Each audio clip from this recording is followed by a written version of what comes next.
சித்தாந்த பொருள்களின் கூட்டான தொகுதியும், ஆற்றுகை செய்வதற்குரிய கல்வி இலக்குகளின் தொகுதியும், பாடசாலையால் நெறிப்படுத்தப்பட்டு பாடசாலைக்கு உள்ளும் வெளியும் எவை கற்பிக்கப்படுகின்றன அவை ஒன்றிணைக்கப்பட்ட கலைத்திட்டமாகவும், பாடசாலை முறைமையால் ஒவ்வொரு தனியாலும் பெற்றுக்கொள்ளும் அனுபவமும் கல்வி நிறுவன ஆளுநரால் திட்டமிடப்பட்டதும், வாழ்க்கையில் எவை அடையப்பட வேண்டும் என்பதையும், கல்வியில் ஈடுபடக்கூடிய வெற்றிகளையும் தோல்விகளையும் உள்ளடக்கிய நடைமுறை வடிவமாக கலைத்திட்டம் காணப்படுகின்றது. கலைத்திட்டம் எனும் எண்ணக்கருவை வெறுமனே பாடம் என்ற வரையறுக்குள்ளே சுருக்கிவிடுதல் பொருத்தமற்றதாக இக்காலத்தில் காணப்படுகின்றது. அவ்வாறாக பாடத்திட்டம், பாட உள்ளடக்கம், கற்றல் அலகுகள் முதலியவை வெளி பரீட்சைகளுடன் இணைக்கப்பட்டதாக கலைத்திட்டம் காணப்படுகின்றது. அடுத்ததாக மறை கலைத்திட்டம். கலைத்திட்டமானது இனங்காணப்பட்ட கலைத்திட்ட வகைகளில் மரபு கலைத்திட்டம், நவீன கலைத்திட்டம் என இருவாறாக வகைப்படுத்தப்பட்டுள்ளது. அவ்வகையில் மரபு கலைத்திட்டத்தில் நாம் மறை கலைத்திட்டம் எனும் உள்ளடக்கத்தை பார்க்கும் பொழுது அது பின்வருமாறு சந்தர்ப்பங்களை அமைந்துள்ளது. அவ்வாறாக பாட ஏற்பாடு மற்றும் கற்பிக்கும் அறிவுக்கு அப்பால் மாணவர்கள் பாடசாலையிலிருந்து பெறுகின்ற உளப்பாங்குகள், கருத்துக்கள், திறன்கள், விழுமியங்கள் என்பன மறை கலைத்திட்டம் என குறிப்பிட முடியும். அவ்வாறாக தேசிய பொது குறிக்கோளுக்கு அமைவாக பிள்ளை முறைசார் வகையிலும் முறையில் வகையிலும் பாடசாலையினூடாக விருத்தி செய்து கொள்கின்ற வாழ்க்கை பண்புகள் மறை கலைத்திட்டத்தில் அடங்கும். கல்வி சூழமைவுகள், இடைத்தொடர்புகள் மற்றும் செயற்பாடுகள் மூலமாக வெளிப்படுத்தப்படும் பேசப்படாத செய்திகள், சமூக நியமங்கள், மனப்பாங்குகள் மற்றும் பெருமானங்கள் மறை கலைத்திட்டத்தில் அடக்கப்படுகின்றது. பின்வரும் உதாரணங்களை மறை கலைத்திட்டத்தின் உதாரணங்களாக குறிப்பிடலாம். அவ்வாறாக ஒழுக்கம் மற்றும் கட்டுப்பாடு, சமூக படிநிலைகள், பால்நிலை நடிபங்குகள், கீழ்ப்படிவு, கலாசார ஒற்றுமை, அர்ப்பணிப்பு, நேர்மனப்பாங்கு, சமய நம்பிக்கைகள் என்பவற்றை உதாரணங்களாக நாம் சுட்டிக்காட்ட முடியும். மறை கலைத்திட்டத்தின் முக்கியத்துவம் என்ற வகையில் அவை பல்வேறு காரணிகளின் உள்ளடக்கப்படுகின்றது.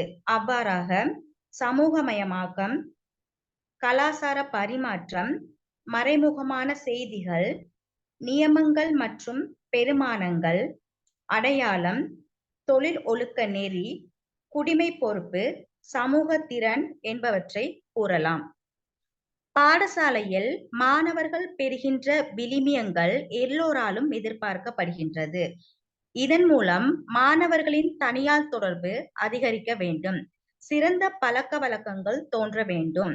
இதன் மூலம் மாணவர்களின் நடத்தை கோலம் அழகுபடுத்தப்படுகின்றது போன்ற விடயங்களை கருத்தில் கொண்டு கலைத்திட்டமானது தயாரிக்கப்படுகின்றது.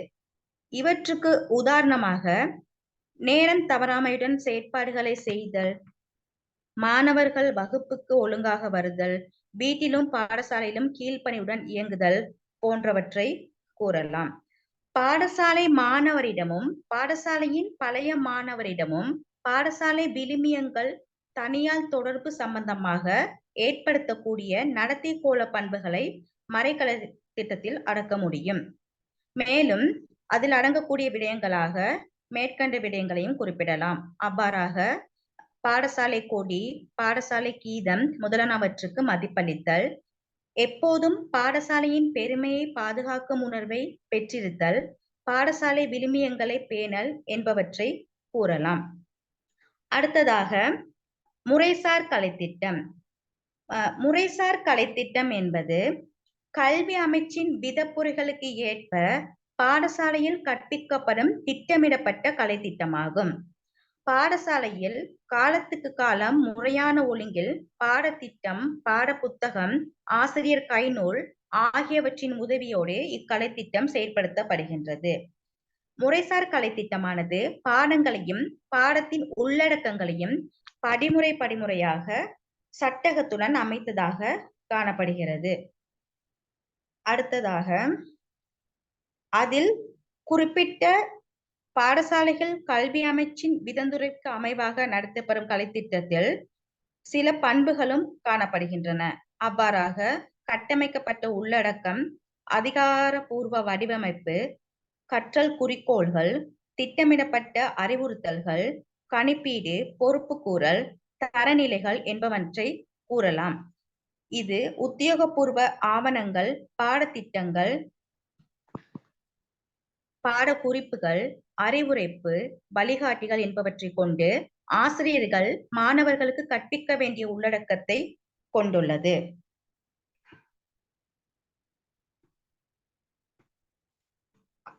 மூன்று வகையான திட்டங்களின் மூலம் இந்த முறைசார் திட்டமானது அமைக்கப்பட்டுள்ளது. அவ்வாறாக அன்றாட திட்டம், ஆண்டு திட்டம், வகுப்பு அல்லது பாடம் திட்டம் என்ற வகையில் ஒரு பாடவேளையில் கற்பிக்க வேண்டிய அம்சங்கள், கற்கும் செயல்முறைகள், பயிற்சிகள், சோதனைகள் ஆகியவை அன்றாட திட்டமாக கருதப்படுகின்றது. இறுதியாக வகுப்பறை சோதனை மூலம் மாணவர் திறமையை சரியாக மதிப்பிடவும் இம்முறையை செயல்படுத்தவும் பல குறைபாடுகளை காணவும் முடிகின்றது. ஆண்டிற்கு இருமுறை பொதுத் தேர்வு நடத்தப்படுவதால் தேர்வு முடிவுகள் அறிவிப்பதிலும் காலதாமதம் ஆகிறது. வகுப்பறை சோதனை தேர்வுகளும் மிக அதிக மதிப்பெண் போடும் பழக்கமும் தோன்றி காணப்படுகின்றது. உள் மதிப்பீடு தவறாக பயன்படுத்தப்படும் வாய்ப்பும் அதிகமாக காணப்படுகிறது. சில சமயங்களில் பருவ திட்டத்தை குறிப்பிட்ட கால அளவிற்குள் முடிக்க முடியாது போய்விடுகிறது. அடுத்ததாக ஆண்டு திட்டம் என்பதை பார்த்தால் கல்வி ஆண்டிற்கான முழு பாடத்திட்டத்தையும் வகுத்தலே ஆண்டு திட்டம் காணப்படுது. இது பல பகுதிகளாகவும் பாட வேலைகளாகவும் பிரிக்கப்படுது. ஆண்டு திட்டமானது கீழ்கண்ட விடயங்களை கவனிக்கக்கூடியதாக காணப்படுது. அவ்வாறாக கற்பிக்க வேண்டிய மொத்த பாட பகுதிகள், அவற்றுக்கு ஒதுக்கப்பட வேண்டிய மொத்த கால அளவு என்பவற்றை கருத்துல கொண்டு ஒவ்வொரு பாடப்பகுதிக்கும் செலவிடப்பட்ட நேரத்தை கணக்கிடக்கூடியதா காணப்படுது. பின் அந்த பாடப்பகுதிகள் என்பதை நிர்ணயிக்கக்கூடியதும் ஆசிரியர் செய்ய வேண்டிய காட்சி சோதனைகளையும் தேர்விற்கும் மதிப்பிடுதலுக்கும் போதிய கால அளவும் ஒதுக்கப்பட்டு காணப்படுது. இது பல்வேறு வகுப்பு பிரிவுகளுக்கான பாடாசிரியர் கூட்டு முயற்சியாகவே காணப்படுது. அடுத்ததாக இறுதியாக மூன்றாவதாக வகுப்பு அல்லது பாடத்திட்டத்தை நோக்கும் பொழுது இது கல்வியின் முழுமையான நோக்கத்தை அடையத்தக்க வகையில் அமைந்திருக்க வேண்டும். முழுமையான கல்வி திட்டம் வகுப்பு அல்லது பள்ளி சுவர்களுக்குள் அடைந்து கிடப்பதன்று. அதாவது வீடு, சமூகம், நாடு போன்ற நிறுவனங்கள் கொண்ட தொடர்புடன் காணப்படக்கூடிய கல்வி ஒரு முழுமை பெற்றதாக காணப்படுது. வகுப்பு அல்லது பள்ளி திட்டத்தை வகுக்கும் போது சமூகம், வீடு போன்றவற்றை இணக்கத்துடன் கொண்டதாக அமைக்க வேண்டும். அந்த நோக்கத்தை அடைவதில் வகுப்பில் பங்கு என்ன என்பதை வகுப்பாசிரியர் வகுப்பு திட்டத்தை வகுக்க வேண்டும். ஒவ்வொரு வகுப்பிற்கும் தனிப்பட்ட நோக்கமும் திட்டமும் காணப்பட வேண்டும். தொடக்க நிலை வகுப்புகளில் மனித அறிவாக்கம் செயல்பாடுகள் சம்பந்தப்பட்டவை கற்பிக்கப்படுகின்றன. உதாரணமாக மொழி, இலக்கியம், அறிவியல், கணிதம் போன்றவற்றை குறிப்பிடலாம். அதே சமயம் மாணவர்களின் உணர்வு சார்ந்த பண்பு நலன்கள் வளர்ச்சியின் வகையில் இசைக்கலை, கலைத்தொழில் போன்றவற்றை கற்பிக்கப்படுகின்றன. உடல் வலுப்பெற தசைகள் சரியான இயக்கம் பெற உடற்பயிற்சியும் அளிக்கப்படுகின்றது. இத்தகைய அம்சங்களை மனதில் கொண்டு தொடக்க நிலை வகுப்புகளுக்கான திட்டம் தீட்டப்படுகின்றது. இந்நிலையில் மாணவன் மனித சாதனைகளையும் உணர்வுகளையும் புரிந்து கொள்ளக்கூடியதாகவும் எந்த ஒரு பாடத்துறையிலும் தனிச்சிறப்பு ஊட்டப்படுவதில்லை என்பதையும் காணக்கூடியதாக இருக்கின்றது. அடுத்ததாக உயர்நிலை பள்ளி வகுப்புகளில் மாணவனின் தனித்திறன், ஆர்வம் எதுவென்று கண்டறிய பல சந்தர்ப்பங்கள் அளிக்கப்படுகின்றன. இந்நிலையில் இறுதியாக அவன் பெற வேண்டிய தொழில் கல்வி நிர்ணயிக்க வேண்டியதும் அவசியமாக காணப்படுது. மேல்நிலை பள்ளி வகுப்புகளில் மாணவனின் தனித்திறனும் அவனுடைய வளர்ச்சி அடைய வாய்ப்புகளும் அளிக்கப்படக்கூடியதாக காணப்படுது. அந்த திட்டமானது ஒவ்வொரு நோக்கம், அனுபவம், அறிவு ஆகியவற்றை உட்கொண்டு இருப்பதுடன் அதனால் மாணவன் நடத்தையில் எதிர்பார்க்கும் மாற்றங்களையும் கொண்டிருக்க கூடும். அந்த மாற்றம் எந்த அளவு ஏற்பட்டிருக்குது என்பதை கண்டறிய வகுப்பாண்டும் இறுதி சோதனைக்கும் பள்ளி இறுதி சோதனைக்கும் நடத்தப்பட வேண்டும். அடுத்ததாக முறையில் கலை திட்டமானது முறை சார்ந்த கல்விக்கும் புறம்பாக பாடசாலை கற்றல் கற்பித்தல் செயல்முறையை வளப்படுத்துவதாக கையாளப்படும் பாடசாலை வேலை திட்டமே முறையில் கலை திட்டம் என குறிப்பிட முடியும்.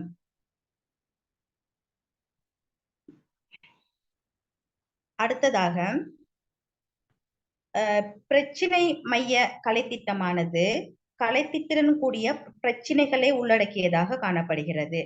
அதாவது குறிப்பாக உதாரணத்துடன் கூறுவோமாயின் கலைத்திட்டமானது மாணவர் பாடசாலை பெறும் பெற்றோரின் தேவைகளுக்கு பொருத்தமானதாக அமைய பெறாமை முதன்மை காரணமாக காணப்படுகிறது. முறை சார்ந்த கலைத்திட்டத்துக்கும் இணை மற்றும் மறை கலைத்திட்டத்துக்கும் இடையே பொருளுள்ள வகையில் போதுமான அளவில் ஒன்றிணைப்பு என்பது காணப்படாமை. அடுத்ததாக கலைத்திட்டத்தை பூர்த்தி செய்தலுக்கும் அதற்குரிய காலத்துக்கு இடையிலான பிரச்சனைகள் காணப்படுவதும் பரீட்சையை மையமாக கொண்டு தயாரிக்கப்பட்டிருத்தலும் கலைத்திட்டத்தை நடைமுறைப்படுத்த சார்ந்த ஆசிரியர் திறன்களை விருத்தி செய்வதற்கான ஒரு பயிற்சியுமாக காணப்படுவது பிரச்சினை மைய கலைத்திட்டத்தில் உள்ளடங்கப்படுகின்றது. சார் அவ்வளவுதான் சார். ஓகே ஓகே ஓகே சிறப்பா இருந்துச்சு. உங்களை இந்த விடயங்களை உள்ளடக்கிய ஸ்லைட வந்து எவ்வளவு விரைவாக எனக்கு வாட்ஸ்அப் பண்ணலாமோ வாட்ஸ்அப் பண்ணி கொள்ளும். சரியா? Okay sir. ஓகே, நெக்ஸ்ட் அடுத்தது யார் செய்ய போறீங்கம்மா? அடுத்த சந்தர்ப்பம் யாரு? இஃப்திஹா ரெடியா? இஃப்திஹா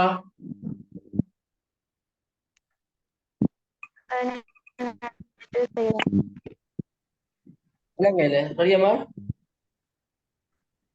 அடுத்தது செய்யறேன் சார். ஓ, நெக்ஸ்ட் செய்ய போறீங்க.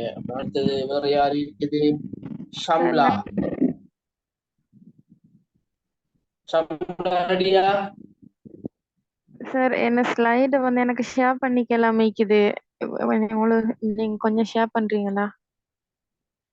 எனக்கு அனுப்பினானே நீங்க? ஓ எஸ், நான் அனுப்பிடுறேன். நான் ஷேர் பண்றேன்.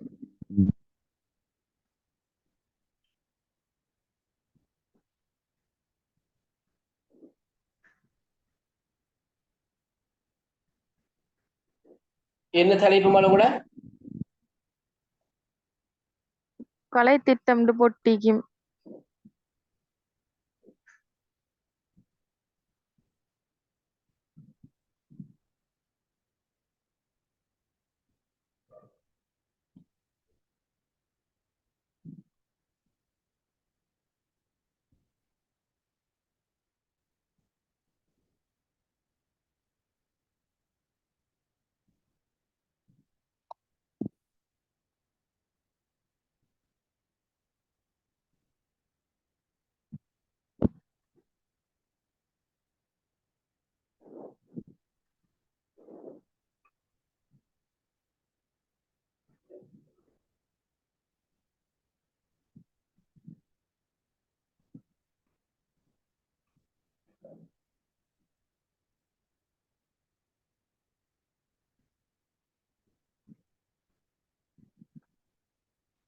நீங்க ஸ்டார்ட் பண்ணுங்க, நான் வந்து ஷேர் பண்றேன்.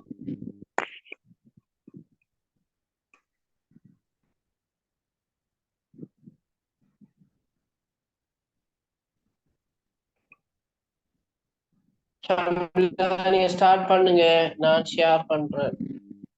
Okay sir. அஸ்ஸலாமு அலைக்கும்.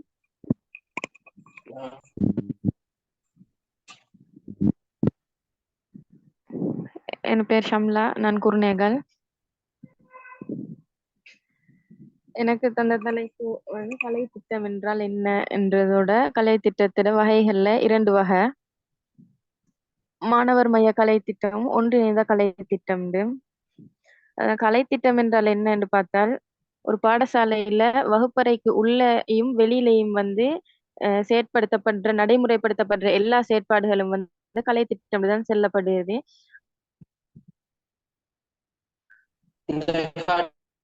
ஷம்லா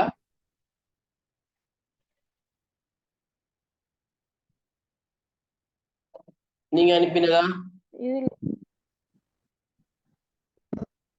சார் நான் சலாம் ஒன்று போட்டேன் வாட்ஸ்அப்ல உங்களுக்கு. போடுங்க இல்ல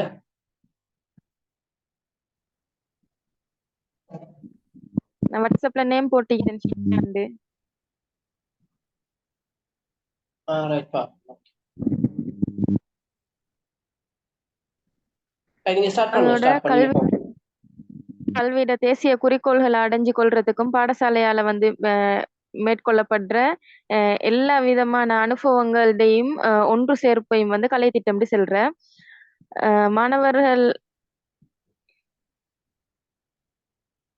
மாணவர்கள் வந்து எல்லா மாணவர்களையும் ஏழுமான வரைக்கும் வந்து அவங்களோட கல்வியோட நோக்கங்களை அடையிறதுக்காக தயாரிக்கப்பட்ட நடைமுறைப்படுத்தப்படுற ஒரு நிகழ்ச்சி திட்டத்தையும் வந்து கலை திட்டம்னு செல்லப்படுது.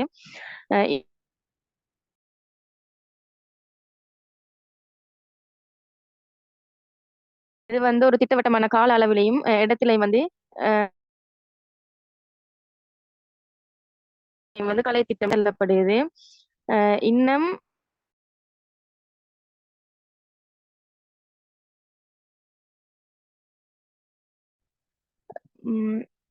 சொல்ல போனா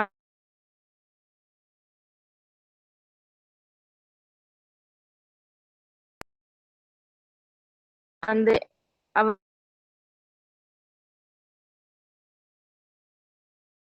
அவங்களுக்கு கிடைக்கிற அனுபவங்கள் அந்த நோக்கங்களை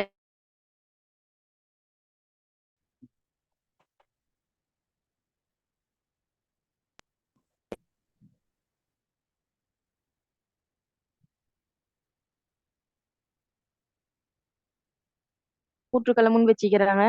அதுல வந்து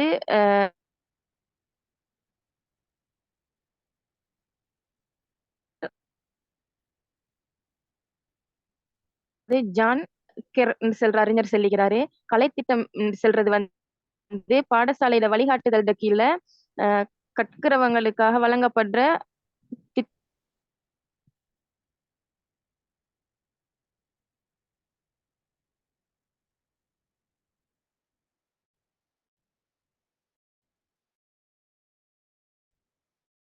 தொடர்ந்து செல்றாரு.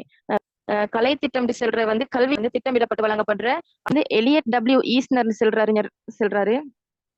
கலை திட்டம் வந்து சிறுவர்களையும் இளைஞர்களையும் வந்து குழுவாக சிந்திக்கிறதுக்கும் சிந்திக்க செயற்படுத்துறதுக்கான கூடியதாக காணப்படுறது என்று சொல்றாரு.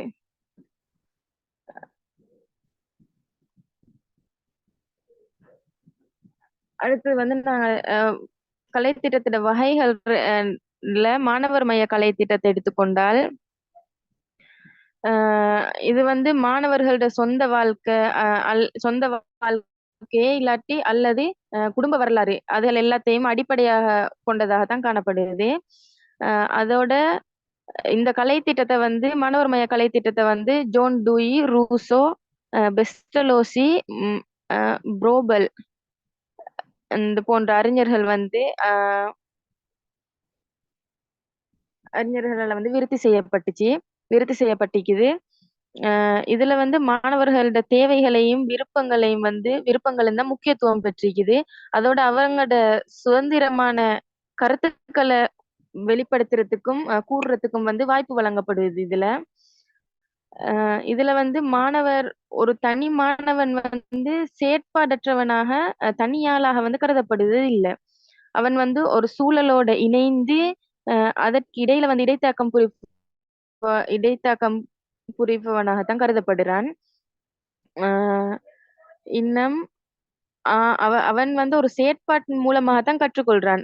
ஆசிரியர் வந்து இதுல வந்து வழிகாட்டியாகத்தான் செயற்படுகிறாரு. இதுல வந்து மாணவர்கள் சுயமாகவோ அடுத்து குழு முறையிலோ வகுப்பு முறைகள் போன்றவற்றில வந்து செயற்படுறதுக்கு வந்து அதிகமாக வாய்ப்புகள் வழங்கப்படுது.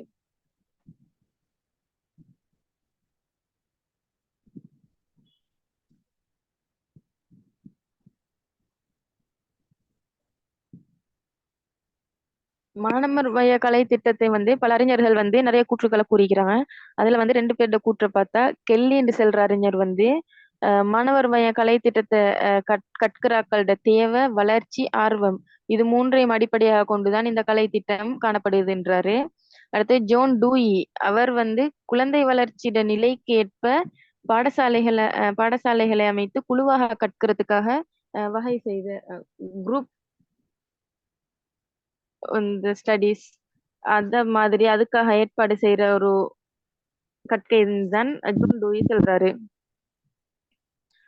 அடுத்து மாணவர் மைய கலை திட்டத்தின் நோக்கத்தை பார்த்தால் மாணவர்களோட அடைவு நிலையை கண்டறியறதுக்காகவும், அடுத்தது அவங்களோட படைப்பாற்றல் திறனை இன்னும் வளர்த்துடுறதுக்காகவும் இது இந்த மாணவர் மைய கலை திட்டத்தின் நோக்கமாக காணப்படுது.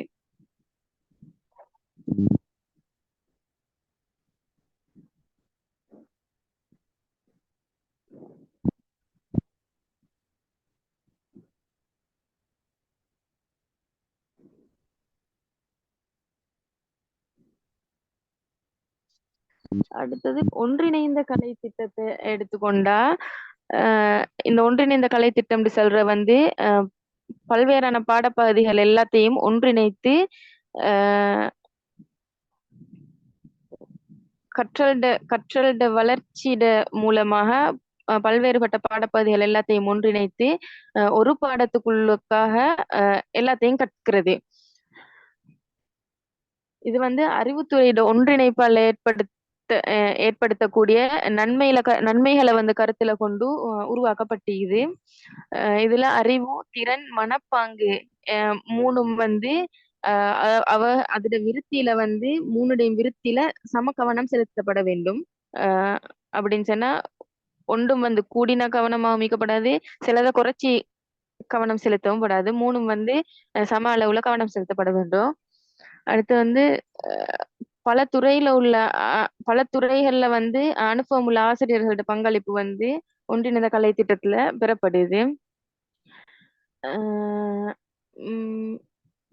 அடுத்தது இது வந்து இங்க வந்து பாடங்கள் பிரித்து காணப்படாம எல்லாம் ஒன்றிணைந்து கற்பிக்கப்படுகிறதால மாணவர்களை இதன் மூலம் ஊக்குவித்து உலகளாவிய ரீதியில அவங்களுக்கு வரக்கூடிய சிக்கல்களை எதிர்நோக்கக்கூடிய மாணவர்களாக வந்து அவங்கள தயார்படுத்துறதுக்காகவும் இந்த ஒன்றிணைந்த கலை திட்டம் காணப்படுது.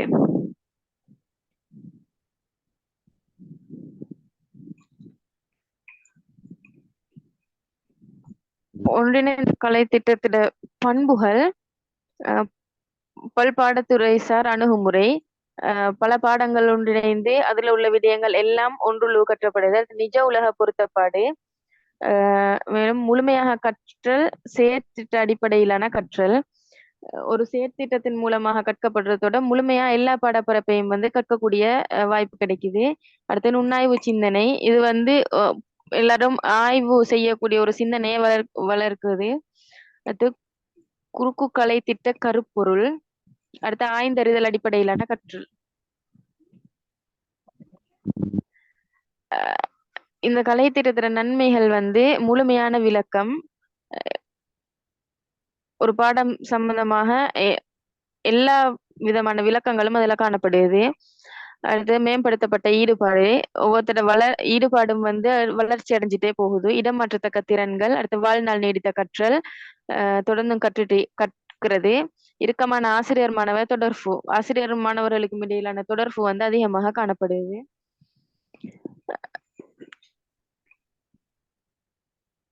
அது இந்த கலை திட்டத்தை வந்து நடைமுறைப்படுத்தப்படுறதால ஏற்பட்ட சவால்கள் வந்து நேரம் மட்டுப்பாடுகள், நேரம் வந்து சில நேரம் போதாம போகலும், பாடங்கள் பேச்சு காணப்படுற நேரத்துல குறிப்பிட்ட நேரத்துக்குள்ள முடிக்கலும், இது எல்லா பாடமும் ஒன்றாக சேர்ந்து காணப்படுறதால நேரத்துல சிக்கல் ஏற்படுது. அடுத்த சிக்கலான கணிப்பீடு, ஒன்றை வந்து கணிச்சு செல்றதுல வந்து சிக்கல்கள் ஏற்படுற. அடுத்த கலை திட்ட சீர்தன்மை, எல்லாம் உண்டாயிக்கிறதால வந்து அடுத்து காலத்துக்கு காலம் பாடங்கள் மாறுபடுறதால வந்து அதுல ஒரு சீர்தன்மை இல்லாம போகுது. அடுத்து வளங்கள் கிடைக்கும் தன்மை.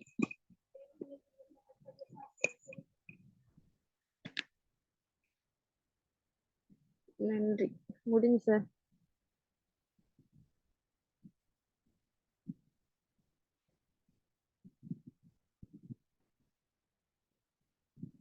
ஓகே, முடிஞ்சதா? சார். ரைட். அப்போ ஃபீட்பேக் பாக்குறது முதல் அடுத்த ஆள் வந்து யார்? இஃப்தியார் ரெடியா? சார் எனக்கு ஸ்லைடு வந்து உங்களுக்கு அனுப்பினேன் வாட்ஸ்அப்ல. முழங்கையில இந்த ஸ்லைடை வந்து உங்களுக்கு வாட்ஸ்அப் பண்ணிக்கிறேன் சார். உங்களோட தலைப்பு என்னமால்? அபிவிருத்தியா? கலைத்திட்ட அபிவிருத்தியா? இல்லை சார், நாலேஜ் அண்ட் கரிக்குலம்னு போட்டிருப்பேன். ஓகே, இங்க ஸ்டார்ட் பண்ணுங்க. நான் ஷேர் பண்ணி விடுறேன். ஓகே, அஸ்ஸலாமு அண்ட் குட் ஈவினிங். நான் இக்ராவ. எனக்கு தரப்பட்ட தலைப்பு வந்து தேர்ச்சி மைய கலை திட்டம், செயல்முறை கலை திட்டம், கற்றற்பேர் அடிப்படையிலான கலை திட்டம். ஃபர்ஸ்ட்டுக்கு வந்து கலை திட்டம் என்றால் என்ன? பாடசாலைக்கு உள்ளேயும் வெளியேயும் நடைமுறைப்படுத்தப்படும் சகல விதமான செயற்பாடுகளும் கலை திட்டம் எனப்படும். அல்லது கல்வி குறிக்கோள்களை அடைவதற்கு பாடசாலை மூலம் அனைத்து வித அனுபவ தொகுதிகளின் கூட்டு சேர்வையாக விளங்குவது கலை திட்டம் எனப்படும். கலை திட்ட வகைகள்ல முதலாவது தேர்ச்சி மைய கலை திட்டம். தேர்ச்சி மைய கலை திட்டம் என்பது குறிப்பிட்ட திறன்களை மாணவர்களிடம் வசப்படுத்துதல் மற்றும் செயற்படுத்துதல் என்பவற்றை மையமாக கொண்ட கலை திட்டம். அறிவு, திறன், நபர்களுக்கிடையிலான ஆளிலை தொடர்புகள் ஆகியவற்றின் திரட்சியால் உருவாக்கும் வாழ்க்கையை தயார்படுத்துவதற்கான திட்டமிட்டு உருவாக்கப்படும் செயற்பாடு எனலாம். அதாவது தேர்ச்சி அப்படின்றது வந்து தனிநபர்களோட திறன்கள் அப்படின்னு சொல்லிடும்.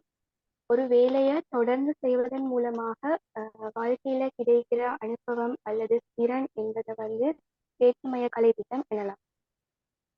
இதுல முக்கிய அம்சங்கள் வந்து தெளிவான கற்றற்குறிக்கோள்கள்.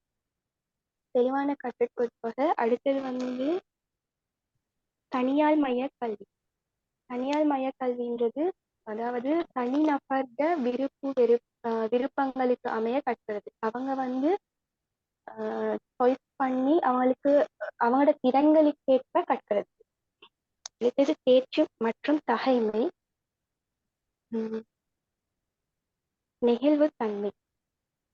நெகிழ்வுத்தன்மைன்றது மாணவர் மைய கல்வி அப்படின்னு. அதாவது மாணவர்களை ஈடுபடுத்தி செய்கிற கற்கிற கல்வி அப்படின்னும். அது நன்மைகள் எடுத்துக்கொண்டா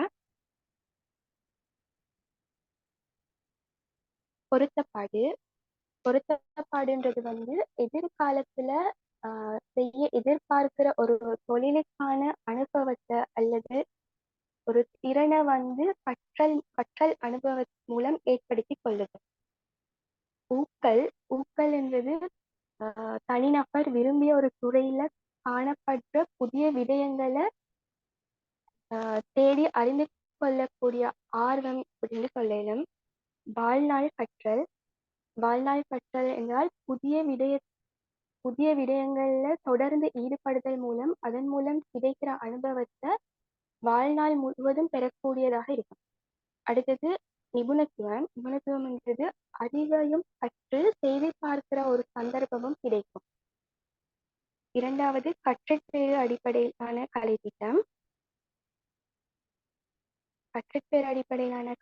என்பது கற்றல் விளைவுகளை மையப்புள்ளிகளாக கொண்டு கல்வி அனுபவங்களை நடைமுறைப்படுத்தல் முறையாக கற்றற்பேறு அடிப்படையிலான கலை திட்டம் காணப்படுகின்றது.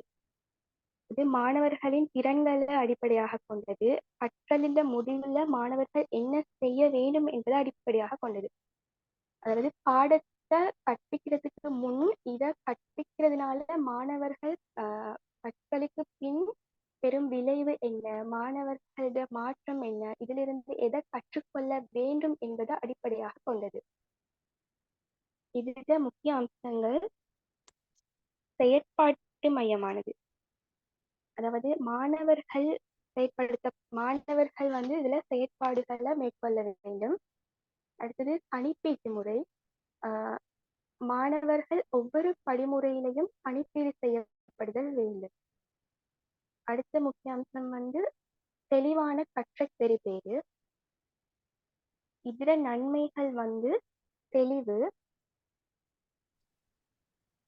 தெளிவுன்றது முன்கூட்டியே அடைய எதிர்பார்க்கின்ற திறன்களை தீர்மானிக்க முடியும். அடுத்தது வந்து மாணவர் ஈடுபாடு. மாணவர்கள் வந்து மாணவர்கள் தான் இதுல செயற்பாட்டாளர்களாக இருப்பாங்க. அதாவது கருத்து தெரிவிப்பு, முன்வைப்பு. ஆசிரியர்கள் வந்து வழிகாட்டிகளாக செயற்படுவாங்க. தொழில் வாழ்க்கை தயாரிப்பு, அதாவது எதிர்காலத்துல திறன்களை பெற்றுக்கொள்ளக்கூடியவான வகையில இது வந்து காணப்படும். இதுல இருக்கிற ஒரு நன்மையாக கருதப்படும். அடுத்தது செயன்முறை கலை திட்டம். செயன்முறை கலை திட்டம் என்பது சகல விதமான செயற்பாடுகளை உள்ளடக்கிய கலை திட்டம் எனலாம். மாணவர்கள் ஒன்றிணைந்து வினைத்திறனுடன் கற்றல் அனுபவங்களை பெறும் வகையில் ஒழுங்கமைக்கப்பட்டிருக்கும். இதுல வந்து ஒன்லி ப்ராக்டிகல்ஸ் மட்டும் செய்து கற்றல் அப்படின்னு சொல்லணும்.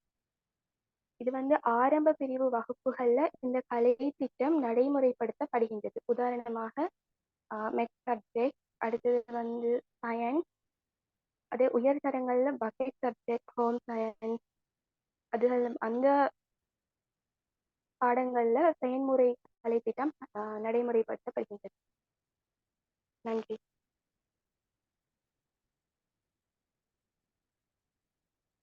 சார் முடிஞ்சு.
சரி, ஓகே.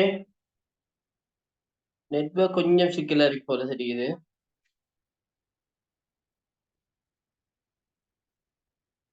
நான் கதைக்கிற தெளிவா கேக்குதாமா நிஷானா? ஓ சார். நாங்க நெக்ஸ்ட் வந்து அழைக்க போறது வந்து நசீலா. நசீலா ரெடியா? ஓ சார். ஓகே, ஸ்டார்ட் பண்ணுங்க.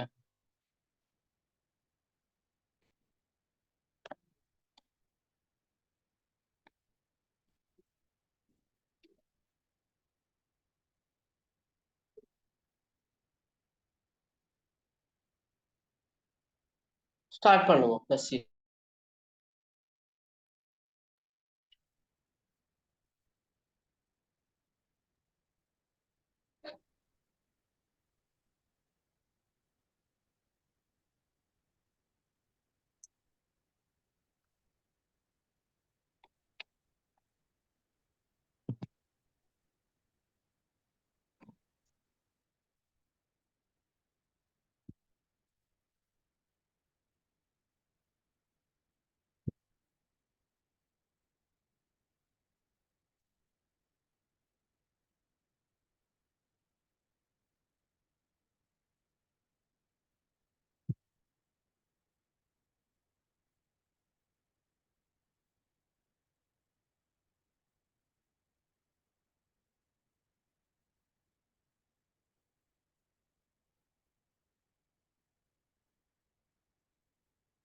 அஸ்ஸலாமு அலைக்கும் சார்.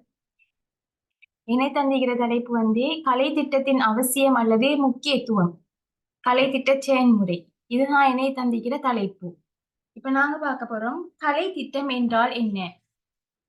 கலை திட்டம் என்பது கரிக்குலம் என்ற ஆங்கில பதத்திலிருந்து தான் இது வந்துச்சு. அதாவது வந்து இதுக்கு நிறைய தமிழ் பதங்கள்ல வந்து சொல்லப்படுகிற. உதாரணமாக கல்வி திட்டம், கல்வி ஏற்பாடு, பாட ஏற்பாடு, பாட விதானம், கலை திட்டம் என்று பல பெயர்களை கொண்டுதான் இது வந்து சொல்லப்படுற. ஆனா வந்து இலங்கையில வந்து இது வந்து கலை திட்டமும் பாட விதானம்ன்ற இந்த ரெண்டு சொல்லும் தான் பயன்படுத்தப்படுகிற இலங்கையில. இது வந்து கரிக்குலம் வந்து எனும் இது வந்து ஒரு லத்தீன் மொழி சொல்லாக வந்து கருதப்படுகிறது. இத வந்து கலை திட்டம் ஒரு குறிப்பிட்ட காலத்துல வந்து மாணவர்களுக்கு கற்றுக்கொள்ள வேண்டிய அறிவு, திறன் மற்றும் மதிப்புகளை வரையறைக்கும் ஒரு திட்டமாகவும் இது காணப்படுகிற. இத வந்து பல்வேறு அறிஞர்கள் பல்வேறு வரைவிலக்கணங்களை வந்து பயன்படுத்திக்கிற. உதாரணமாக சொல்ல போனா இன்லோ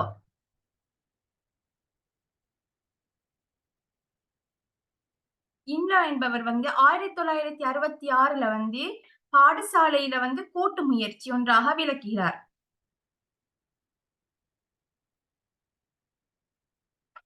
முன்கூட்டியே தீர்மானிக்கப்பட்ட கற்றல் வெளியீட்டை நோக்கி மாணவரை வழிப்படுத்துவதற்கான எந்த ஒரு பாடசாலையினதும் திட்டமிட்ட கூட்டு முயற்சியாக கலை திட்டம் காணப்படுகிறது.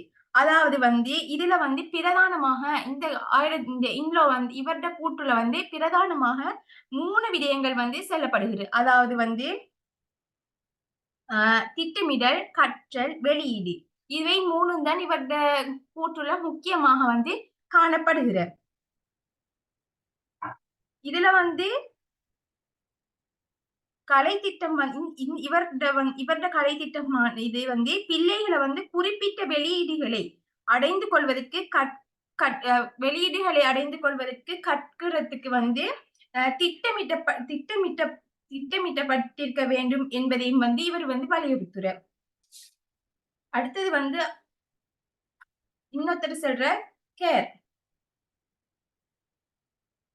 இவர் வந்து 1968 வந்து தனியாளினாலோ அல்லது குழுக்களினாலோ பாடசாலைக்கு உள்ளேயோ இல்ல வெளியேயோ எடுத்துச் செல்லப்படுகின்ற பாடசாலையால் திட்டமிட்டும் வழிபடுத்தப்பட்டும் மேற்கொள்ளப்படும் சகல கற்றலும் கலை திட்டமாகும் இவர் வந்து சொல்ற. இவர்கிட்ட கற்பித்தல்ல வந்து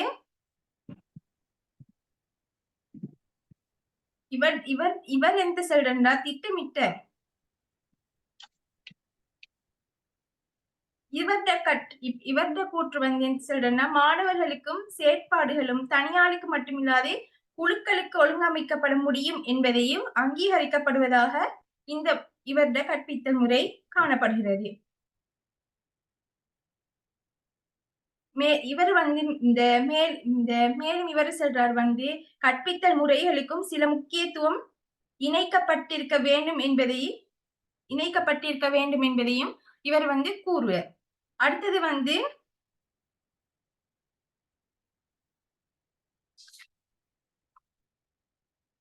1975 வந்து லாரன்ஸ் ஸ்டென்ஹவுஸ் இவர் வந்து தர்க்க ரீதியான ஆய்விற்கும் நடைமுறைக்கேற்ப பயன்மிகு மொழியாற்றலுக்கும் வெளிப்படையாக விளங்கும் வகையில் முக்கியமான அடிப்படை தத்துவங்களையும் கல்விசார் முன்மொழிவு அம்சங்களின் தொடர்பாடலுக்கு உட்படுத்துவதற்கு மேற்கொள்ளப்படும் ஒரு பிரயத்தனமே கலை திட்டமாகும் என்று வந்து யார் சொல்றேன்னு சொன்னா லாரன்ஸ் ஸ்டென்ஹவுஸ் இவர் வந்து 1975 வந்து சொல்றாரு.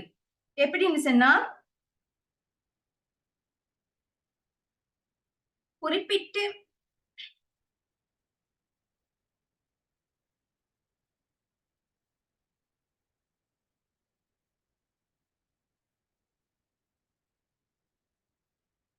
இவர் சொல்ற.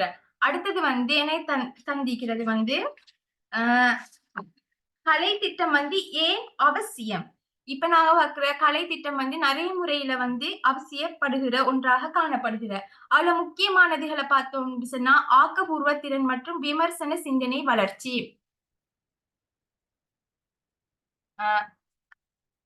அதுல வந்து ஆக்கப்பூர்வ மற்றும் விமர்சன சிந்தனை வளர்ச்சியில வந்து இது வந்து புதிய விடயங்களை வந்து ஆராயறதுக்கு வந்து இது பயன்படுத்தப்படுகிற. அடுத்து வந்து சிக்கல்களை தீர்க்கும் திறனையும் வளர்க்கும் வாய்ப்புகளையும் இது வந்து வழங்குற. உதாரணமாக சொல்ல போனா ஓவியம் வரைதல் இசை நடனம் போன்ற வடிவங்களை வந்து இந்த ஆக்கப்பூர்வ திறன் மற்றும் விமர்சன சிந்தனைகள்ல வந்து காணக்கூடியதாக இருக்கிறது. அடுத்தது வந்து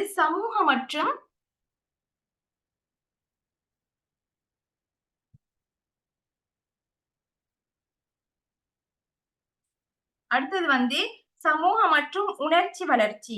இது வந்து கலை திட்டத்தில் மாணவர்களுக்கு தங்கள் உணர்ச்சிகளை வெளிப்படுத்தவும் இணைக்கவும் தங்கள் சமூகத்துல வந்து நாங்க எப்படி பங்களிப்பு செய்யணும்னு சொல்றத வந்து இது வந்து சொல்ற. உதாரணமாக சொல்ல போனா குழு வேலை இது வந்து சமூகத்துக்கு வந்து முக்கியமானது ஒன்றாக காணப்படுது. கூட்டு முயற்சிகள் மாணவர்கள் வந்து எப்படி வந்து குழுக்களா செய்யறதால வந்து தகவல்களை வந்து எப்படி பரிமாறிக்கிற தகவல்களை தொடர்பு கொள்ற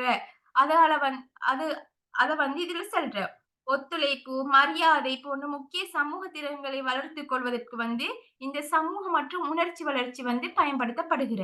மூணாவது வந்து கலாச்சார புரிதல் மற்றும் பாராட்டு. இதுல வந்து மாணவர்களுக்கு பல்வேறு கலாச்சாரங்கள் பழக்க வழக்கங்கள் பற்றி அறிய. இப்ப ஒவ்வொரு இதுலயும் ஒவ்வொரு மதத்திலும் ஒவ்வொரு கலாச்சாரங்கள் இருக்குது. அப்ப நாங்க அதுக்கேற்ற மாதிரி நடந்து கொள்றதுக்கு வந்து மாணவர்களுக்கு வந்து இப்ப சில பாடசாலைகள்ல வந்து தமிழ் புலகளும் இருக்குது முஸ்லிம் பாடசாலைகள். அப்ப நாங்க கலாச்சாரங்களை வந்து அப்ப எல்லா கலாச்சாரங்களையும் அவங்களுக்கு ஒழுங்கான முறையில எடுத்துக்காட்ட கூடியதாகவும் ஈக்கணும். இது வந்து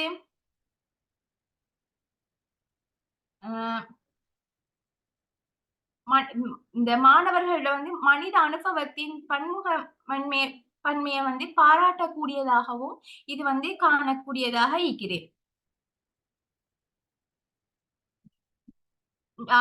மேலும் வந்து சொந்த கலாச்சார சில பாரம்பரியங்களை ஆராய்றதும் இந்த கலாச்சாரத்துல இருக்கிறது. அடுத்தது அறிவாற்றல் திறன் வளர்ச்சி.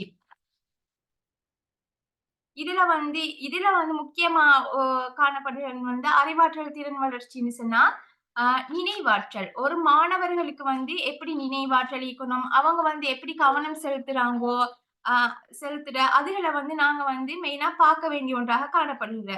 அதாவது வந்து கலை வடிவம் இந்த மாணவர்களுக்கு உதாரணமாக சொல்ல போனா கலை வடிவங்களை உருவாக்கவும், விளக்கவும், பகுப்பாய்வு செய்யவும் தேவையான திறன்களை வந்து மாணவர்களுக்கு மொழி வந்து முக்கியமானது ஒன்றாக காணப்படுகிற.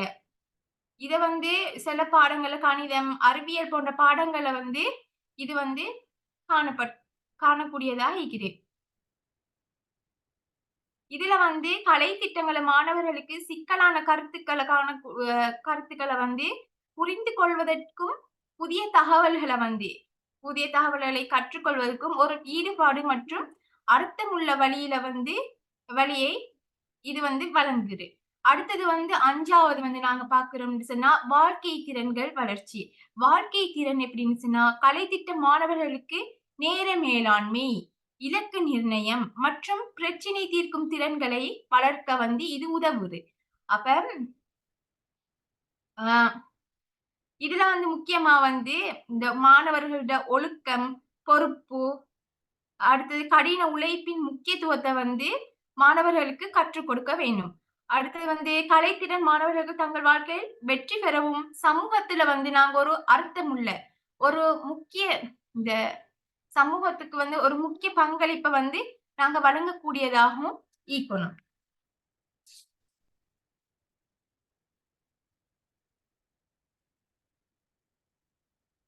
இப்ப கலைத்திட்ட செயல்முறை முக்கிய கட்டங்கள். கலைத்திட்ட செயல்முறை எவ்வாறு இடம்பெறுகிறதுன்னு சொன்னா கலைத்திட்ட செயல்முறை என்பது ஒரு கலைத்திட்டத்தை உருவாக்குறதையும் அதை வந்து செயல்படுத்தவும் அதை மதிப்பீடு செய்யவும் இது வந்து பயன்படுத்தப்படுகிற கலைத்திட்ட செயல்முறைன்னா என்னன்னு சொன்னா ஒன்றை செயல்படுத்தவும் மதிப்பீடு செய்யவும் பயன்படுத்தப்படுகிறது. இது பல்வேறு கட்டங்களை வந்து உள்ளடக்கிக்கிறது. அதாவது இந்த முதலாவது கட்டம் என்னன்னு சொன்னா ஒன்றை வந்து நாங்க திட்டமிடணும். ஒரு விஷயத்த நாங்க ஒரு பாடத்தை எடுத்தோம்னு சொன்னா அந்த பாடத்தை வந்து சும்மா படிப்பிக்கலாம். அதை வந்து நாங்க திட்டமிட்டு அதை எப்படி கொண்டு போகணும் அந்த அமைப்புல வந்து இது ஈக்கணும். அப்ப ஃபர்ஸ்டுக்கு நாங்க வந்து திட்டமிடணும். இது வந்து கலைத்திட்ட நோக்கங்களையும் குறிக்கோள்களையும் எதிர்பார்க்கப்படும் முடிவுகள் வரையறுக்கப்படுகின்றன. தேவையான வளங்கள் மற்றும் திறன்களும் வந்து அடையாளம் காணப்படுகின்றன. அப்ப எந்த விஷயத்தையும் செய்ய போறேன்டா வந்து ஃபர்ஸ்டுக்கு வந்து திட்டமிடுதல் வந்து எங்கள்கிட்ட ஈக்கணும். 2 வந்து வடிவமைப்பு வந்து இந்த இதுல வந்து எவ்வாறு செயல்படுத்துவது என்பதற்கான ஒரு திட்டம் உருவாக்கப்படுகிறது. இதில் பணிகள், பொறுப்புகள் மற்றும் மதிப்பீடு அளவுகோல் ஆகியன வந்து இதுல அடங்கும். ஒன்றை வந்து நாங்க வடிவமைக்கிற டைமுக்கு வந்து அது எப்படி ஈக்கணும்னு சொல்றத வந்து இது சொல்லிக்கிறது. செயல்படுத்துதல். ஒரு கட்டிடத்தில் கலைத்திட்டம் செயல்படுத்தப்படுகிறது. இதில் பணிகள் முடித்தல், முன்னேற்றத்தை கண்காணித்தல் மற்றும் தேவைக்கேற்ப மாற்றங்களை செய்தல் வந்து இதில் அடங்குற. 4வது வந்து மதிப்பீடு. கலைத்திட்டத்துல அதன் நோக்கங்களை அடைந்ததா என்பதை நாங்க மதிப்பீடு செய்யறோம். அதே வந்து எப்படின்னு சொன்னா நாங்க ஒன்றை திட்டமிட்டு அதை செஞ்சு எல்லாம் முடிச்சுட்டு அது மதிப்பீடு செய்யக்குள்ள வந்து இப்ப எங்கட ஒரு நோக்கம் ஈக்கணும். அந்த நோக்கத்தும் அதை வந்து சரியா அடைஞ்சிக்கிறான்னு சொல்றதான் மதிப்பீடு இதுல செய்யற. இதுல வந்து தரவு சேகரித்தல், முடிவுகளை வந்து பகுப்பாய்வு செய்தல், கண்டுபிடிப்புகளை புகார் அளித்தல் ஆகியவை வந்து இந்த மதிப்பீடு செய்தல்ல வந்து அடங்குற. இந்த கலை திட்டத்துல வந்து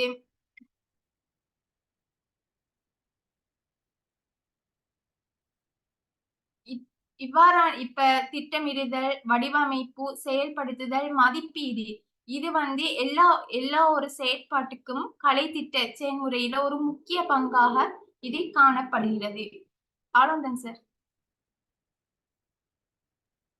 okay ma'am. Okay Sadiqa, Farveen.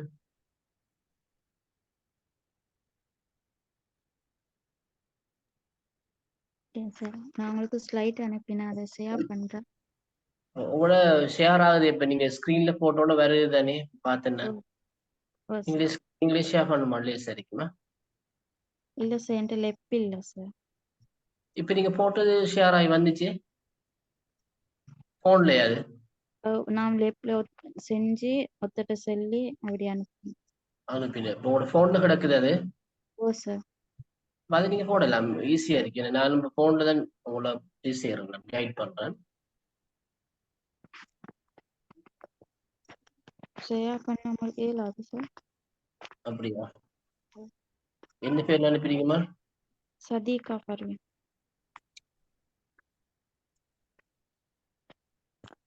லஷானா.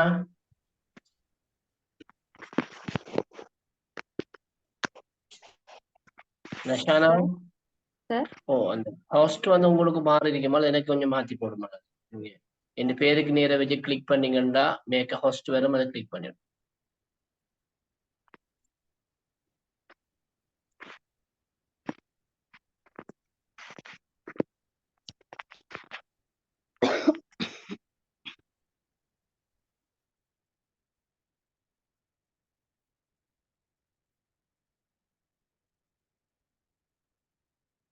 சரியா லஷானா, விளங்கிட்டா? சார்.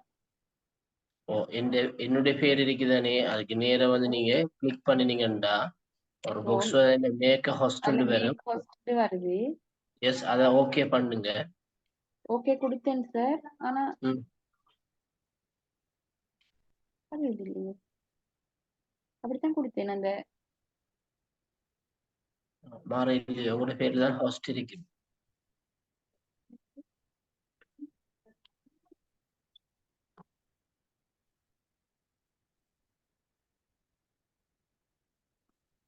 சரியா?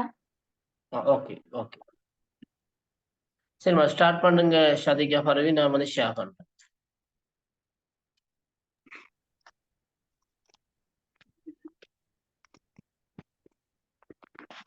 அஸ்ஸலாமு அலைக்கும் வரஹ்மத்துல்லாஹி என்ன வபரகாத்துஹு. பேர்ல மழை அழைப்பிருந்த?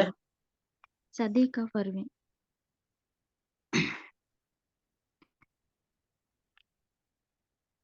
சதிகா பர்வீன்.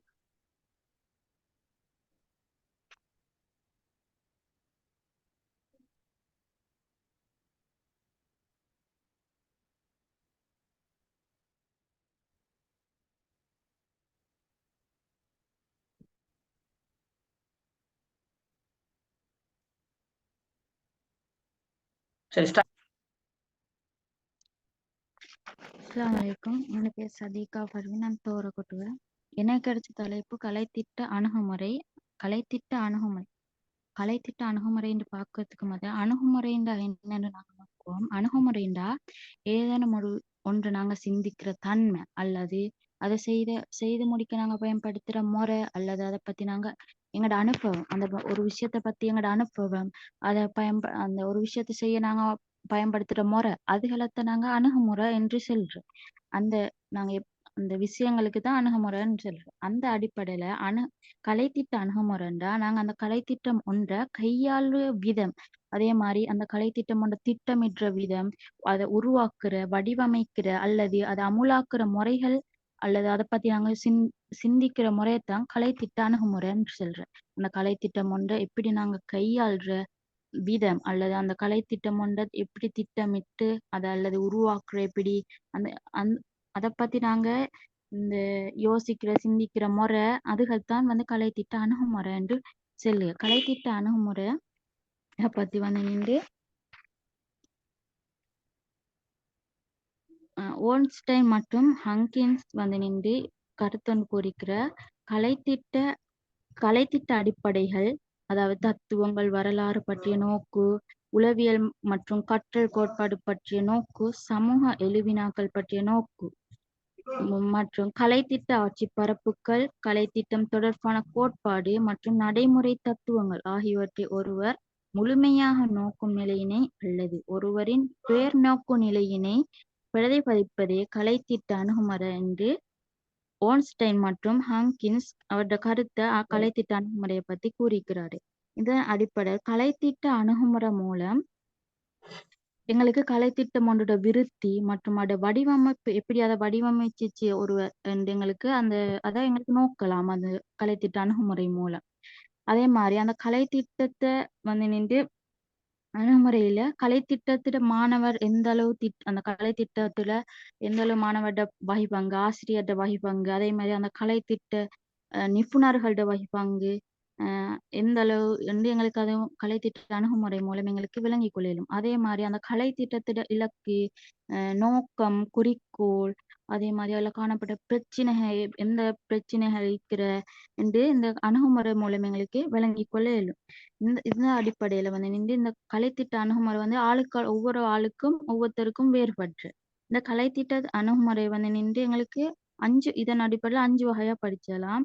ஒன்று நடத்தை சார் அணுகுமுறை, பிஹேவியரல் அப்ரோச், இரண்டாவது முகாமைத்துவ அணுகுமுறை, மேனேஜரியல் அப்ரோச், மூணாவது முறைமை அல்லது தொகுதி அணுகுமுறை, சிஸ்டம் அப்ரோச், நாலாவது கல்விசார் அணுகுமுறை, அகாடமிக் அப்ரோச், 5வது மனிதத்துவ அணுகுமுறை, ஹுமானிட் அப்ரோச். இந்த 5ஐயும் மேலும் எங்களுக்கு 2ஆ பிரிச்சேலும் முதல் 3 அதாவது நடத்தை சார் அணுகுமுறை, முகாமைத்துவ அணுகுமுறை, முறைமை அணுகுமுறை, இந்த 3ஐயும் எங்களுக்கு விஞ்ஞான ரீதியான அல்லது தொழில்நுட்ப ரீதியான அணுகுமுறை என்ற இதுக்குள்ள எங்களை உள்ளடக்கல இந்த 3ஐயும். அதே மாதிரி கடைசி 2 கல்விசார் அணுகுமுறை, மனிதத்துவ அணுகுமுறை எங்களுக்கு விஞ்ஞான முறையற்ற தொழில்நுட்ப முறை என்ற அணுகுமுறையின் கீழ் எங்களுக்கு அதை உள்ளடக்கியலும்.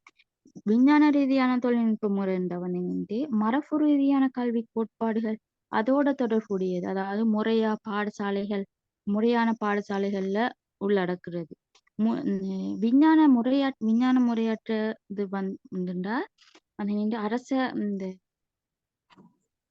அரசியல் காரணங்களோட தொடர்புடையது தான் விஞ்ஞான முறையற்ற அணுகுமுறைன்னு சொல்ற. அதுல நாங்க நடத்தை சார் அணுகுமுறையை பத்தி நோக்குவோம்.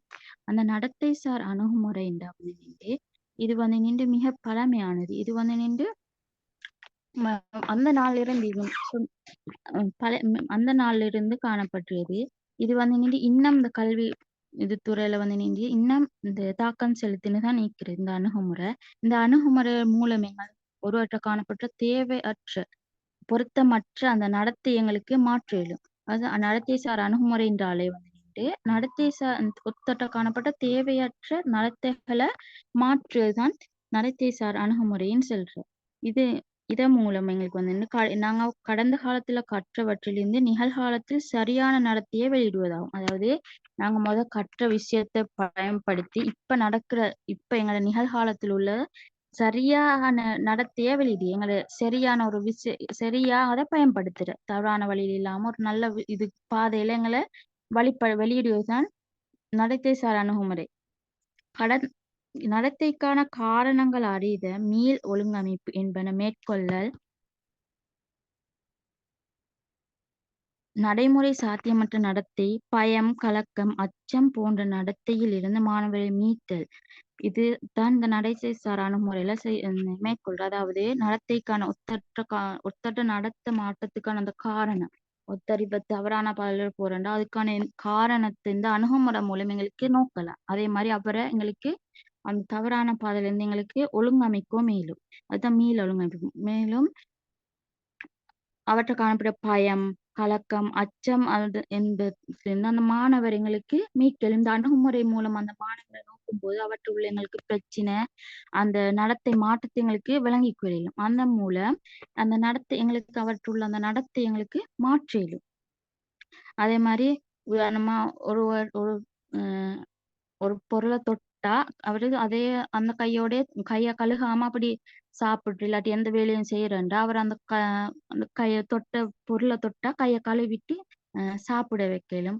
அதே மாதிரி ஒரு மூத்தவரோட ஒழுங்கா பேசாட்டி அவரை கூப்பிட்டு ஒழுங்கா சொல்லி கொடுத்து மூத்தவரோட மரியாதையா நடக்கணும் அப்படின்னு சொல்லி கொடுத்து அவருடைய நடத்தை எங்களுக்கு மாற்றலும். அதே மாதிரி வெளிப்படையான நடத்தை, துல்லியமான குறிக்கோள்களுக்கான தீர்வு, சிகிச்சைக்கான திட்டமிடல், குறிக்கோள் மதிப்பீடு போன்ற 4 விடயங்கள் அடிப்படையில நடத்தை சார் அணுகுமுறை அமைய வேண்டும். வெளிப்படையான நடத்தையா இருக்கணும், அதே மாதிரி துல்லியமான குறிக்கோள்களுக்கான தீர்வா இருக்கணும், சிகிச்சைக்கான திட்டமிடலா இருக்கணும், அதே மாதிரி 4வது குறிக்கோள் மதிப்பீடு. இந்த 4 விடயங்களோட அடிப்படையில தான் நடத்தை சார் அணுகுமுறை வந்து அமைய வேண்டும். இந்த நடத்தை சார் அணுகுமுறையோட தவறான அல்லது குறிக்கோள் சூழல்களுக்கு நடத்தையிலிருந்து சரியான எதிரான வினைத்திறனான நடத்தையின் பால் வழிப்படுத்துதல் ஆகும். அதாவது இந்த சூழலுக்கு ஒழுங்கான இந்த ஒழுங்கான நடத்தையின்பால் செயற்படுத்துதான் இந்த நடத்தை சார் அணுகுமுறை நோக்கம். அதே மாதிரி இதன் மூலம் நடத்தை சார் அணுகுமுறை மூலம் பிழையான நடத்தைகளுக்கான காரணங்கள் அறிய முடியும். அதே பிரச்சனையான நடத்திய மதிப்பீடுகளுக்கு செய்ய முடியும். அதே போல நடத்தை சார் அணுகுமுறையின் நடைமுறைப்படுத்தும் நுட்பங்கள் அதை எப்படி எங்களுக்கு நடைமுறைப்படுத்தலும்டா அவங்கள ஓய்வெடுக்க ஓய்வு முறை மூலம் அவரை சாந்தப்படுத்துவது மூலம், அதே மாதிரி ஆழ்ந்த உறக்க நிலைக்கு இட்டு செல்வது மூலம், மீள் வலியுறுத்தல் மூலம், ஒன்றை திருப்பி திருப்பி செல்வது மூலம், அதே மாதிரி சிந்தனை மாற்று பயிற்சி மூலம் சுய கட்டுப்பாட்டு நிகழ்வு, அவருக்கு சுய கட்டுப்பாட்டு நிகழ்வு, சமூகத்தோடு இணைந்து பழக விடல். அவர் தனியா இருந்து அவரை ஒரு சமூகத்தோடு இணைந்து பழக வச்சிரு. இப்ப அவர் ஒருத்தருடைய பேசாம இருந்தா அவரோட ஒரு குழுவோட குமைத்து சேர்க்க அவர் இந்த சமூகத்தோட இணைந்து பேசுறதுக்கு அவரை வெளியில கூட்டிட்டு போற. அப்ப அந்த மாதிரி ஒத்திகைக்கு வழிபடுத்து. அதே மாதிரி வினாக்களை கேட்க ஒன்றும் பேசாம அப்படி இருந்தா அவர்களுக்கு சும்மா கேள்வி கேட்டு அவர் பேசுறதுக்கு முன்னுக்கு இருக்கு. அதுகளை இந்த நடத்தை சார் அணுகுமுறையில நடைமுறைப்படுத்த நுட்பங்களா இதை சொல்லணும். அடுத்தது நாங்க முகாமைத்துவ அணுகுமுறையை நோக்குவோம். முகாமைத்துவ அணுகுமுறைண்டா அதை பாடசாலையை ஒரு சமூக தொகுதியாகத்தான் இந்த அணுகுமுறை மூலம் கருதப்படுது. பாடசாலைய சமூக தொகுதியாகத்தான் இந்த அணுகுமுறை கருதுது. இந்த சமூக தொகுதியில ஆசிரியர்கள், மாணவர்கள், கலைத்திட்ட வல்லுநர்கள், நிர்வாகிகள் குறிப்பிட்ட நியமங்கள் ஆகியவற்றுக்கேற்ப நடத்தைகள் இடைவினையாற்றுவதாக இருப்ப. இந்த அணுகுமுறையின் கீழ் கலை திட்டங்கள், நிகழ்ச்சி திட்டங்கள், கால அட்டவணைகள், இடம், வளங்கள், உபகரணங்கள் மற்றும் நபர்களுக்கேற்ப திட்டமிடப்படுவதாக இருக்கும். இந்த அணுகுமுறையில இந்த கலை திட்ட நிகழ்ச்சி எந்த நேரம், எந்த இடத்துல, எந்த உபகரணங்களை பயன்படுத்தி செய்யற அப்படின்னு இது திட்டமிடப்பட்டு இருச்சு. இந்த அணுகுமுறையில அதிகமா கலை திட்டத்திட மேற்பார்வை மற்றும் நிர்வாக விடயம் தான் இதுல முக்கியமா பாக்குற. இந்த முகாமைத்துவ அணுகுமுறையில கலை திட்டத்திட மேற்பார்வை, அதை எப்படி அந்த நிர்வாகத்திட விடயங்களைத்தான் இதுல கருத்தில் கொள்ளப்படும். இது 1960 காலப்பகுதியில் செல்வாக்கு இந்த தோற்றம் பெற்ற இந்த அணுகுமுறையில பாடசாலை அதிபர் கலைத்திட்ட தலைவராகவும் போதனா தலைவராகவும் காணப்படுவார். முகாமைத்துவ அணுகுமுறையில முக்கியமா அதிபர் தான் தலைவராகவும் போதனா தலைவராகவும் காணப்படுவார். இவர்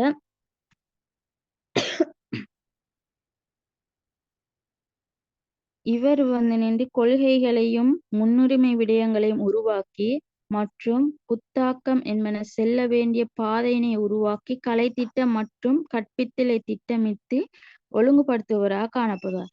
இந்த அதிபர் தான் இதுல முகாமைத்துவ அணுகுமுறையில தலைவர் அவரு தான் ஒழுங்கா முன்னுரிமை உருவாக்கி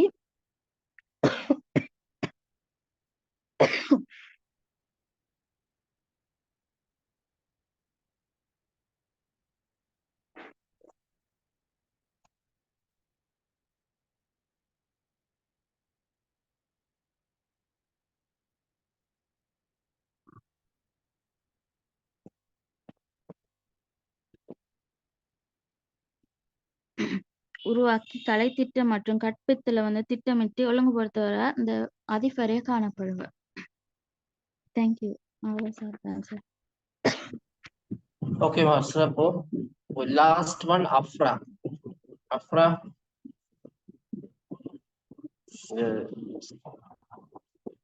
ஸ்லைட் ஷேர் பண்ணாட்டி பரவாயில்ல, உங்களோட கருத்துக்களை சொல்லிட்டு போங்க. அப்புறம் டைமும் ஓகே, டைமும் சரி எங்களுக்கு. அப்புறம் சார் எஸ், அதான் சார் அந்த எக்ஸ்பிளைன் பண்ற அளவுக்கு நான் ரெடி ஆகல சார். ஓகே, பிரச்சனை இல்லை. நீங்க என்ன விஷயத்துக்கு எப்போ ரெடியா இருக்கீங்களோ அதை மட்டும் செஞ்சுட்டு போங்க. Okay sir. இப்போ ஸ்க்ரீன் ஷேர் பண்ணவா? ஓ S.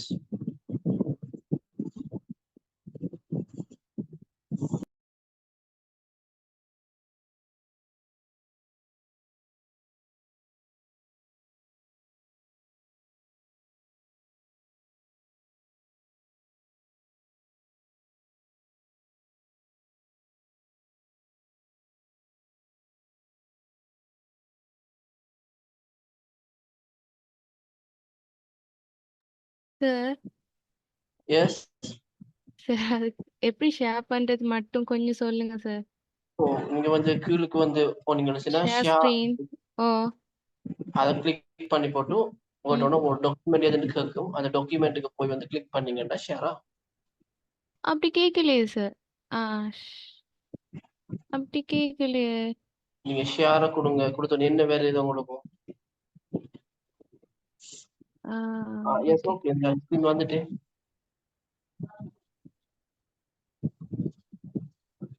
S. Okay sir. Right. Okay. எனக்கு தந்த தலைப்பு கலை திட்டம், அதோட ஒரு அறிமுகமும் கோட்பாடுகளும். கலை திட்டம் என்பது கல்வி செயற்பாட்டில் நிகழும் மாணவர்களின் அனுபவங்களை வரையறுக்கிறது. பள்ளியின் கற்றல் கற்பித்தல் நோக்கங்களின் அடிப்படையில் மாணவர்களோட அனுபவங்களை தான் அது பார்க்குது. குழுவாகவோ தனியாகவோ ஆசிரியருடனோ ஆசிரியரின்றியோ நிறைவு செய்து பாடசாலையினால் திட்டமிடப்பட்டு நெறிப்படுத்தப்படும் சகல அனுபவங்களும் இதுக்குள்ள உள்ளடங்கும்.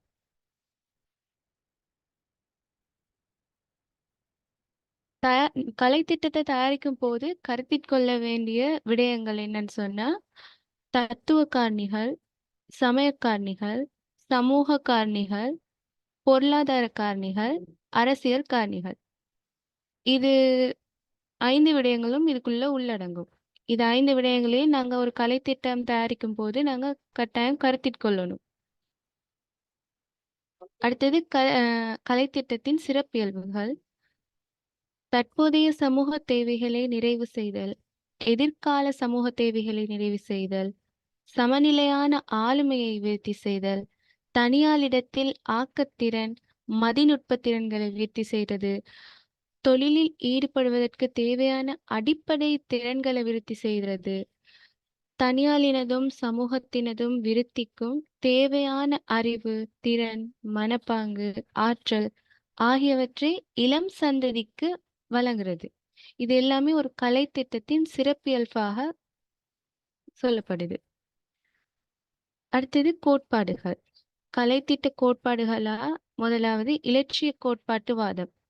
இந்த இலட்சிய கோட்பாட்டுவாதத்தை சோக்ரட்டிஸ், பிளேட்டோ, அரிஸ்டோட்டில் முன்வைக்கிறாங்க.